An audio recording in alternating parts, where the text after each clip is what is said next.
in this industry, it's always been tenants versus landlords, and they have always been butting heads. And there's always been this kind of tenants have the more power or the landlords have more power. And you always see this clash happening.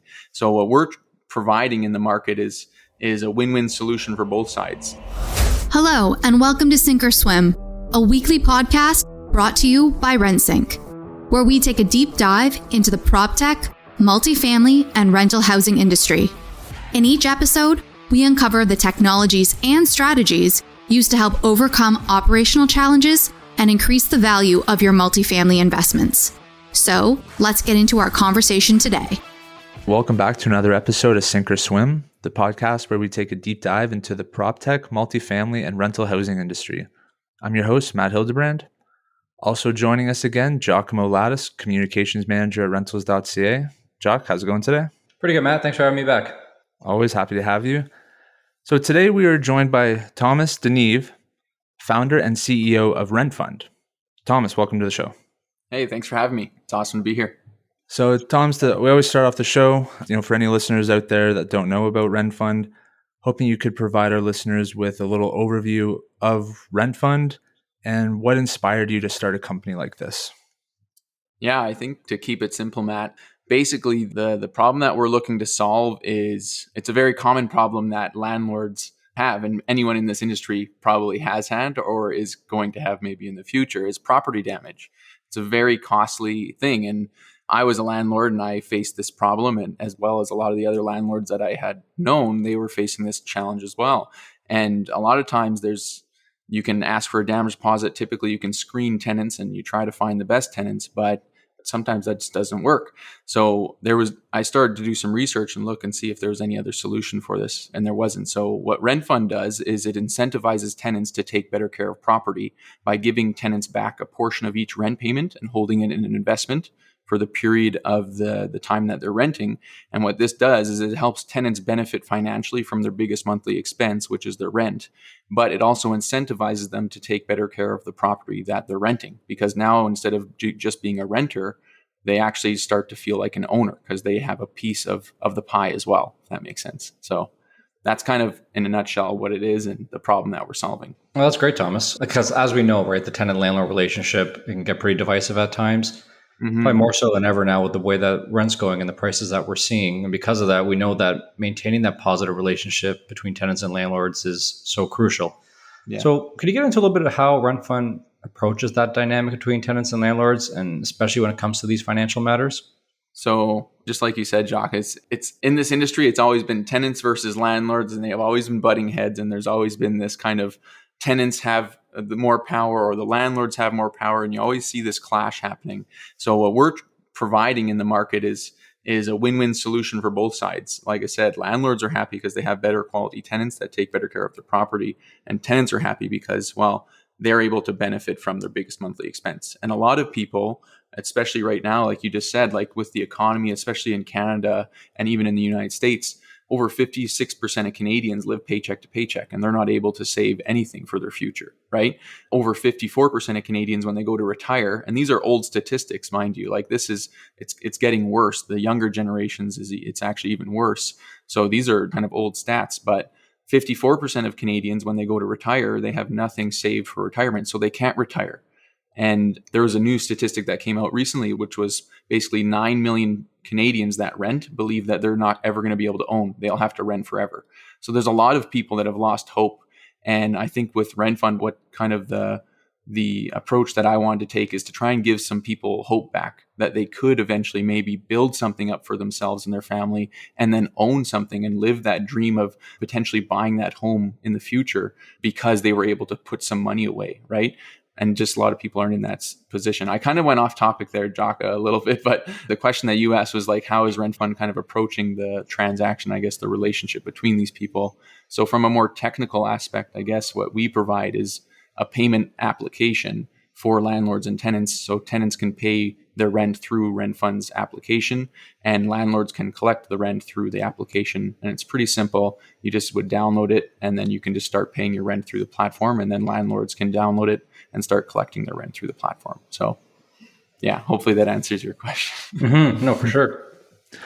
Yeah, it's really good too. I mean, today's digital age, convenience is crucial. always looking for, ways to automate and streamline things. I was going to ask you about some of the technical stuff there. You kind of answered, but what are some other ways that RentFund is enhancing the rent payment experience for tenants and landlords? And what is some of the feedback you've received from them so far? That's a good question, Matt. Some of the things that we are looking to do, something that we're going to be adding to RentFund is actually a way to, our whole goal is to try and make the platform free to use. So like literally you can sign up and just continue making the same payment that you're making today, except you get a financial benefit from it now because you're paying through RentFund. And it's a journey to get to that stage, but we have a really good strategy in place to get there. And one of the things I can kind of share on that, I can't share too much about it because we're in development of that right now. But one thing I can share is that we're going to be able to eliminate transaction fees altogether. So you'll be able to pay with a credit card, Visa card, any of that stuff, and you'll be able to have no transaction fees, which will be amazing for people because they can not only cash in on the points from their credit card and get rewarded for that, but they'll also be able to get the financial benefit from the portion of the rent that they're getting back as well. So that's going to be a really cool thing that we're going to be releasing soon that we're working on and we're developing, and we have a way to accomplish that. So that was a big thing for us and our users, is eliminating a lot of those internal transaction type fees. And now we have a solution for that. So I think it's going to make the product even more accessible to more people. I couldn't agree more with that. We always hate those transaction fees. Yes. Now, on that topic, though, security and privacy are paramount when dealing with financial transactions, especially in the rental housing industry right now where scams are prevalent. They're coming up left, right, and center. So, how is your platform and how does RentFund ensure the security of both landlords and tenants' information and payments when using the platform? Yeah. So one of the things that we do is we have all the money that comes to RentFund is insured. We've got a partnership with RBC. So all the transactions that actually come through there, it's a certain type of insurance. I can't remember what it's called. I think it's called CIDI or something like that. And what it is, it's basically an insurance policy on the money. So that's how we protect the capital that's being processed through the platform. As for like privacy and stuff, we comply with all the privacy regulations in Canada. And when we move to the US, or when we start scaling into the US, we'll be doing the same thing down there. I've been fortunate to be able to work with some pretty amazing lawyers around with what we're doing. So I think we have a really good handle on not cheap working with the good guys, but I knew that this was the type of product that we needed to have some really good legal structure because we're dealing with something that is very intimate to people, which is their privacy and also their payments, which is finances and also private information. Those are two very personal things. And we have to be very understanding of that. And we have to be very cautious of how we approach it. And we have to do it the right way. Even if it's expensive and it takes more out of our pocket to do it, we got to make sure we do it the right way so that it benefits the users long term. Yeah, Thomas, I think that actually goes nicely into our next point we want to bring up because, when we talk about investments, right, I'm sure a lot of people to come up with there's inherent risks with it, right? And I'm sure there's some people who obviously like to invest their money, but some are a little bit more cautious with some of those things. So how does RentFund kind of approach that risk management? What steps are you taking to ensure, the sustainability of these financial solutions so people can kind of do this without having that inherent risk always kind of clouding their mind throughout the month? Yeah, that's a really good question. I think that one of the biggest things that we're focused on is simplicity of use of product itself to make it really easy for people to use. So there's no friction. I think there's a lot of people. I think the reason we see the numbers so high with people that don't have any money saved for retirement is not because people don't know that they should be saving. A lot of people, when you talk to them, they know they should be saving, but they're not saving. And why is that? Sometimes it's just because they literally can't because they're living paycheck to paycheck. And other reasons is because they just don't want to take the time to go and set up the savings account and choose the investments and do all the steps required to get that set up. So one of the things for us is making that as frictionless as possible for people, and then also providing the education and the help for people, because financial literacy it's not taught in school. It's not taught in society the way it should be. And what we're going to do is we're going to try to teach our users by providing that information so that they can make accurate and good financial decisions for themselves. And we'll just be providing the information for them to do it, and then try to make that process as simple for them to do after they have an understanding of how to do it and what they want to do, make it as easy as possible for them to do so they actually take action and then actually do it. So that's kind of how we're approaching that. That's a really good question. Now, I want to go back a little bit. We've talked about kind of how the payments will work a little bit, safety and security, the automation of it all. But from the top, you mentioned, a use case, property damage. So, right on the website, and as you're always saying in your messaging, helping landlords and property managers and tenants with rent collection and bridging that gap. Hoping you could elaborate on some of the common challenges landlords are actually facing when it comes to rent collection. There's a bit of problems, but I would say the main one that we're focused on is just the consistency of it, making sure that it's consistent on the same day every single month, and then automating that process to make it simple for landlords. A lot of these bigger property management companies, they have systems in place for that. But the smaller landlords that have, let's say, 3 to 5 properties, which is a majority of the market, those guys typically they're requesting e-transfer, they're either doing direct withdrawal, something of that sort, or they're collecting a check. So it's crazy. People still use checks today. And when we were doing market research, I was amazed to see how many people actually are still using checks to pay their rent and collect rent. Anyway, so what we're doing to kind of solve that is make it as simple for them to be able to collect that rent so that they are not having to manually do it all the time. Because these landlords, they also have lives. A lot of them have jobs. They got families. They are traveling and going on vacation. They don't have time to always be contacting their tenant, reminding their tenant saying, hey, your rent is due, your rent is coming up. And honestly, sometimes people just forget to pay. Like it's just people just forget. So we're going to try and automate that process to make it as simple as possible, automate notifications for landlords to simplify the collection of the rent, to let people know like, hey, in 7 days, your rent payment's going to be coming out. Make sure you're ready. And then when the rent payment actually comes out, it automatically is going to happen. So the landlord doesn't have to manually think about it every month. That's one of the major ways that we're going to be helping these smaller type mom and pop and like even the medium sized landlords. This will help them a lot with their rent collection process just by adding that. And then also offering some other payment options. So like I said, we'll be offering people to allow them to pay with their credit cards if they want to. We'll be allowing them to pay with direct withdrawal. We'll be allowing them to pay with e-transfer. Those are the 3 main options that we're going to be offering. And that's also going to help landlords be able to collect their rent. We find that when people pay their rent with a credit card, they typically make their rent payments on time all the time. So it's pretty crazy. And you would never think that. So that's kind of some of the ways that we're going to solve some of the problems that the landlords are having when it comes to collecting rent. Like what you hear so far? Make sure you never miss an episode by clicking the subscribe button now. This podcast is made possible by listeners like you. Thank you for your support. Now let's get back to the show. And then another big use case you mentioned was, minimizing the risk of property damage, rewarding good tenants. What kind of brought you to that conclusion and why making it such a big part of the RentFund pitch? So with the right incentive, we believe that a lot of people will do anything with the right incentive. So in order to get people to take care of the property with the right incentive, someone's going to make sure they maintain the property well, they clean it, they're organized, and because they want to make sure that they get that incentive back, right? Some people will require a bigger incentive and some people not so much. And that's up to the landlords to decide what amount of incentive they want to give back. And another thing too is with turnover is also another big problem landlords face. And a lot of landlords know the cost. Like another thing that we learned in our market research is there's a lot of landlords out there that are actually losing money every month, but they know they have a good tenant. So they're willing to lose money to keep that good tenant in the property. It's crazy. And I was amazed at how many landlords were actually doing this, a lot of them. So because they know the cost associated with having a bad tenant that damages the property, and they would just rather keep the good tenant and lose a couple $100 a month and they're okay.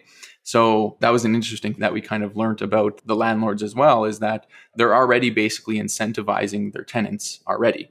So what we're doing is we're stepping in and offering an incentive that is not just a discount, because we've had landlords say, well, what if we just discounted our rent and we just, instead of giving them back, let's say 5% or whatever it is, we just discount the rent 5%. Well, the reason that you wouldn't do that is because now it's not an incentive. It's not a good incentive because you've discounted your rent. And now if they damage the property, there's nothing holding them accountable. Whereas when you use RentFund, it goes into an account that collects interest and it grows over time. And you don't get access to that money until the landlord releases it. right? So now instead of just being a discounted price, you have to be a good tenant over a period of time, over the period of time that you're renting. So it creates this feeling of like, I want to get this thing that I'm putting money into, and I see it growing. Like you can see the money growing in the application. So every month you make your payment, it's going up more and more and more. You're going to want to make sure that you consistently take care of the property month by month, right? So that's kind of why we decided to use the incentive. And then the other problem, like I said, over 30% of people's income goes towards their rent. Typically, depending on where you are, like if you're in Toronto, rents are very high, or if you're in Vancouver or anywhere in BC, really right now, rents are very high, right? So the incentive was basically to solve the problem of helping these people try to get out of this kind of cycle of, they call it the wealth gap. So there's like, landlords are getting richer, tenants are getting poorer, and there's this big gap happening. And what we're trying to do is help both sides. We're trying to help landlords continue to basically profit more from their properties by getting less property damage long term, which actually puts more money in their pockets. And then tenants, we're trying to reward them for taking care of these landlords' properties. And by doing so, you're going to build up a savings and an investment for yourself, for your future as well. So that's kind of why the rewards and the incentive was put in play for that. No, that's great, Thomas. And like what I love specifically about RentFund and your mentality is that it seems like you're always thinking about like what's next. How do we rethink what we already know about this industry, right? You're not staying stagnant. So looking ahead then, like, how do you envision the future of rental payments or even the rental industry in general? And kind of if you want to go into what role do you see RentFund playing in shaping that future? I think we're going to see a future where there's going to be a lot more people renting. I think there's a lot more people, even people that could own properties, they enjoy renting because of the freedom associated with renting. And anybody that has owned a home, they understand that it's very expensive to be an owner and it's very time consuming. You got to cut the grass, you got to maintain the property, you got to do all this stuff. You got to replace the shingles every 10 years. You got to do the windows. Like there's a lot of, you got to pay the taxes. Like there's a lot of stuff associated. You can't just get up and go on vacation. Or if you have let's say if you're in Edmonton where I'm at and you have a job opportunity in Vancouver and the market is not good right now in Edmonton to sell my home, and I can't accept that job because I can't sell my home. Well, now I have two options. I can either rent my home or sell my home at a loss, right?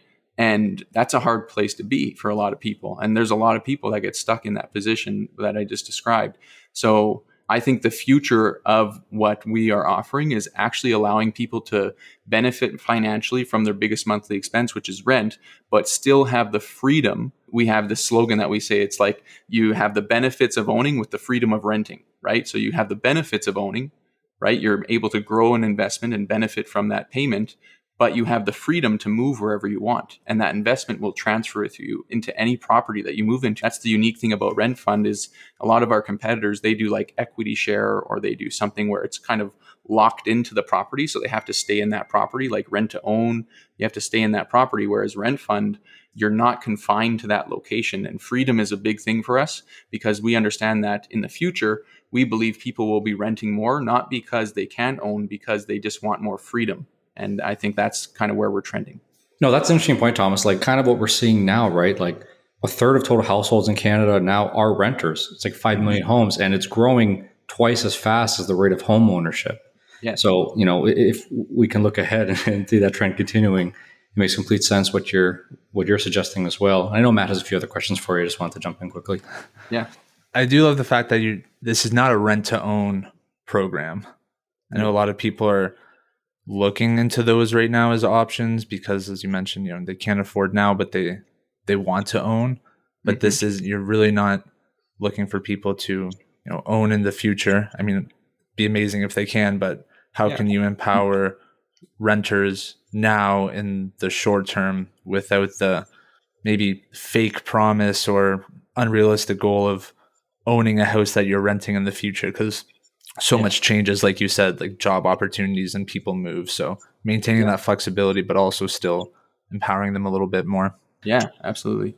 You're, like you mentioned, you're based in Edmonton right now. I know you're a newer company, without giving away any of your secrets or anything like that. But, what are some of your future plans to expand your services in other regions?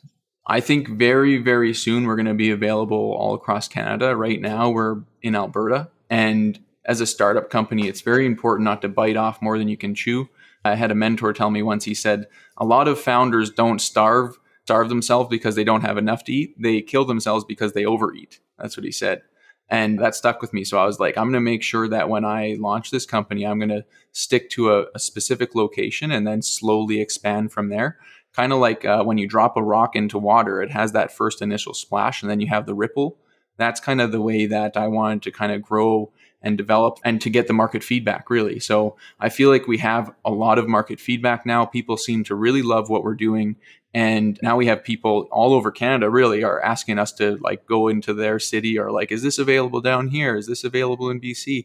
I even had some people say they were going to move to Alberta just to get on our platform from BC. Like, pretty cool. So I think we're going to be expanding very soon. I can't give a specific date yet because we have some other deadlines we have to hit before I can set a date, but it'll be very soon. I'm going to say probably over the next 2 months to 3 months, I would say we'll be expanding all across Canada and it'll be available everywhere. So if you are a rental housing provider and you want to look into RentFund, where do you start and kind of what does that look like? If you're a landlord, I would say what you can do is you can go to our website, rentfund.ca, and there's a button there. You can click Get Started. You can go through the process to get started. It takes literally a few minutes, and you can invite your tenants to the platform. If your tenants accept and they want to pay the rent through RentFund, which, I mean, any tenant that is good and they understand their finances and they want to get something back from their rent, they'll sign up and use it. And that's as simple as it is. Then they can just start making their payments through there. And it's that simple. It doesn't take long to set up at all. Literally a few minutes. That's what we love to hear. Less than a few minutes and nice and easy. Yeah, exactly. Well, I appreciate your time today, Thomas. This was really insightful. We love having companies on like yourself talk about how they're looking at the rental housing industry in Canada and what they can do to improve the experience not only for tenants but for landlords as well. You said you got some expansion plans. Where's a good place to follow RentFund and stay in the loop of future plans? I would say you could go to our website, rentfund.ca, and then we have a form we have an area there you can put your email in and we can keep you updated on things that are happening, where we're expanding, product updates, all that stuff. So you can go there and just subscribe, and then we'll keep you updated with what we're doing with RentFund and the progress that we're having with the product. And yeah, so that's where people could stay updated. Awesome. We'll share the link as well when we put this out in a few days. Again, thanks again for joining. Love to see where the company goes in the future and maybe have you back on again someday. Yeah, that sounds awesome. Yeah, when we got a couple 100,000 users maybe or more, we could jump back on here. And what I'm looking forward to is the impact, really is what I'm looking forward to is when I see this mom or this family that never thought they would ever be able to own a home. They were able to make their rent payments using RentFund, save up a big enough down payment, and now they're able to buy their dream home using the money that they were able to save from the platform. That's going to be a really amazing thing once that starts happening. We're too early for that to happen yet, but it's going to happen, and I'm really excited for that. That's something I look forward to for sure. Awesome. That's a great way to close it out. Again, thank you, Thomas. Thank you, Giacomo. Yeah, thanks a lot, Thomas. It was nice talking to you. Yeah, thank you both very much. Appreciate your time. All right. Have a great day, everybody. You've reached the end of another episode of Sink or Swim. Make sure to visit us at rentsync.com/podcast to access show notes, key takeaways, and where you can sign up to our newsletter to receive free bonus content. If you found value in this show, please also remember to rate, review, and subscribe. Don't forget to join us next week for another episode. Thanks for listening.